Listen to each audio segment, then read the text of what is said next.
இல்லை அஜித்து இப்போ புளியம்படியில் போயிட்டானா? அஜித்து புளியம்படியில் போயிட்டானா? நேற்று உட போட்டிருந்தான் மச்சான்.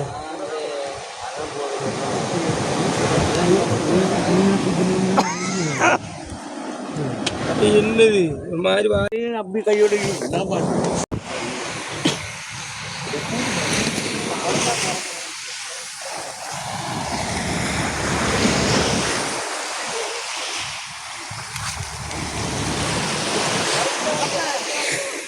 நான் வரலடா டே.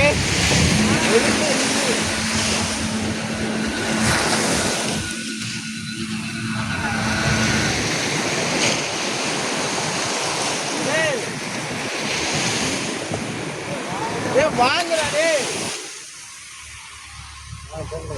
நான் பார்த்தேன்.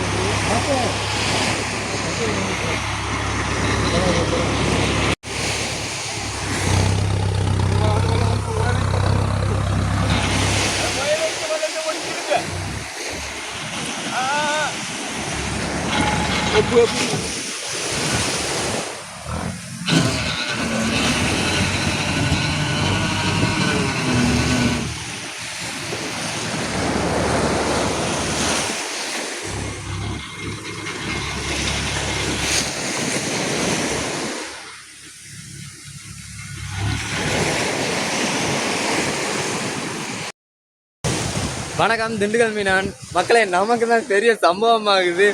குளத்துலேயும் மீன் மாட்ட மாட்டேது, கடல்லையும் மீன் மாட்ட மாட்டேது. நானும் சும்மா போட்டு பார்த்துட்டு உட்காந்துருந்தேன். ராட்ரிலாம் எடுத்துட்டு வரல, சும்மா நண்டு கிண்டு கேட்சப் பண்ணி பூக்கில் போட்டு மீன் பிடிக்கலாம் ஒன்று வந்தேன். நண்டு மாட்ட வேண்டியது ஒன்றும் பண்ண வேண்டியது உட்காந்துருக்குது. பக்கத்தில் போனால் விழுந்து வந்துருச்சு, ஓடி போயிடுது கல்லுக்குள்ளே. லோக்கல் பசங்கள்லாம் நிறைய பேர் மீன்லாம் பிடிக்கிறாங்க. உள்ளெல்லாம் படகுலாம் போய் பிடிச்சிட்டு தான் இருக்காங்க. அவங்களுக்கே மீன் மாட்ட மாட்டேங்குது போல். வலையை கொட்டுறாங்க, வெறும் நண்டு தான். இது இந்த சங்கு தான் இருக்குது. அடுத்த டைம் வரும்போது ராட்ரிலாம் தரமாக ரெடி பண்ணிட்டு அதுக்கு லூர்லாம் நிறையா லூரு ரெடி பண்ணிட்டு வந்தோன்னா மீன் பிடிக்கலாம். சும்மா வந்ததுக்கு சுற்றி பார்த்துட்டு தான் போகணும் கைஸ். இந்த நேரத்தில் அங்கேருந்து கிளம்பி வந்து குளிருக்குள்ளே சரியான சம்பவம் ஆகி போச்சு.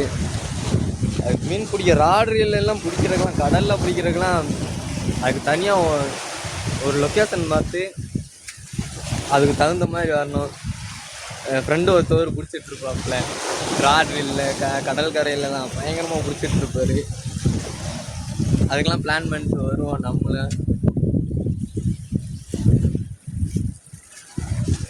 அங்கிட்ட அந்த கல் ரொம்ப தூரம் போகணுங்க.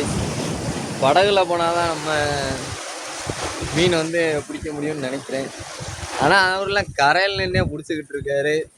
அதுதான் என்ன கணக்குன்னே தெரியலை. போயிட்டு காசு கொடுத்தோன்னா தான் அங்கேயே மீன் தருவாங்க, போய் வாங்கிட்டு போக வேண்டியது கம்முன்னு.